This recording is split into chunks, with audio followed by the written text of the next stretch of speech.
Por causa da hipótese das duas migrações, havia uma expectativa de que no DNA dos indivíduos de Lagoa Santa tivesse algum sinal de uma ancestralidade não ameríndia, ou pelo menos de uma ancestralidade que não fosse compartilhada com os ameríndios da época do contato. Isso não foi encontrado. Então mostra que não parece ter existido uma migração anterior à América. Ou, caso ela tenha existido, ela não deixou descendentes, nem mesmo nas populações de 10 mil anos atrás.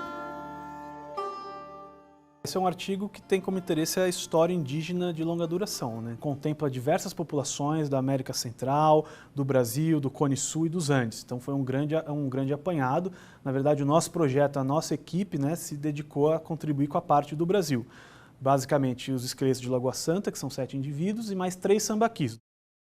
A gente tinha uma pergunta muito clara, uma hipótese a ser testada, que é uma hipótese que, na verdade, vem lá do século XIX e ganhou notoriedade pela formulação do professor Walter Neves. A de que os esqueletos, que os grupos humanos do Holoceno inicial, 10 mil anos da região de Lagoa Santa, representariam a chegada na América de um grupo humano que seria anterior aos ancestrais dos nativos atuais que estavam aqui no momento da invasão europeia. A observação fundamental da hipótese dos dois componentes principais do professor Walter Neves, era de que existia uma diferença na morfologia craniana entre os habitantes de Lagoa Santa 10 mil anos atrás e os nativos atuais da América. E que essa diferença morfológica representaria uma diferença populacional.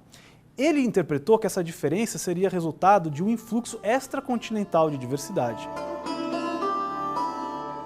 Os nossos dados genéticos mostram que esse não foi o caso, mas que, de fato, essa diferença morfológica representa uma mudança populacional.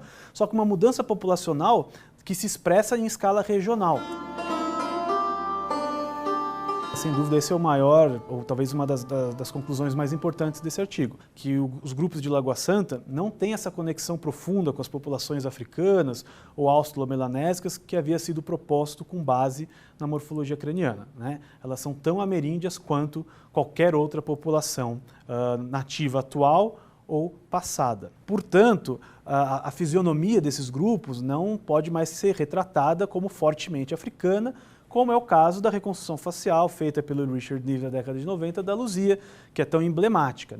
Então, em parceria com a professora Caroline Wilson, da Inglaterra, que inclusive é discípula do Richard Neve, foi preparada uma nova reconstrução facial a partir de um crânio do sítio Lapa do Santo, datado em quase 10 mil anos de idade, levando em consideração isso. Então, essa nova reconstrução facial, ela abandona aqueles traços marcadamente africanos para aquilo que a gente chamaria de uma morfologia mais generalizada. Ela tampouco é uma fisionomia marcantemente ameríndia.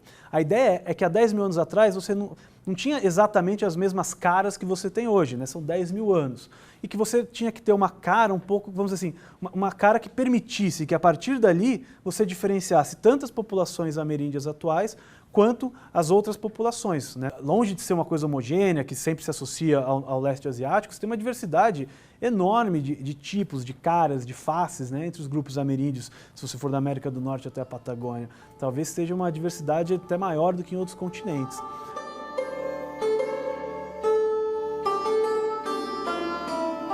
Um dos resultados mais significativos desse estudo foi a ausência e não a presença de um sinal. Mas talvez a presença mais surpreendente foi que populações antigas da América do Sul têm uma descendência relacionada a um componente Clovis, algo que jamais havia sido imaginável. Clovis é o nome que se dá a uma cultura arqueológica que ocorre na América do Norte entre 13 e 12 mil anos, basicamente, caracterizada por um tipo de lança de projétil muito específico, lanceolado, também muito bonita, que chama muita atenção e que predominou em grandes partes da América do Norte ao longo de 3, 4 séculos. E por muitos anos ela ficou emblemática porque se considerou que seriam as evidências mais antigas de ocupação do continente americano.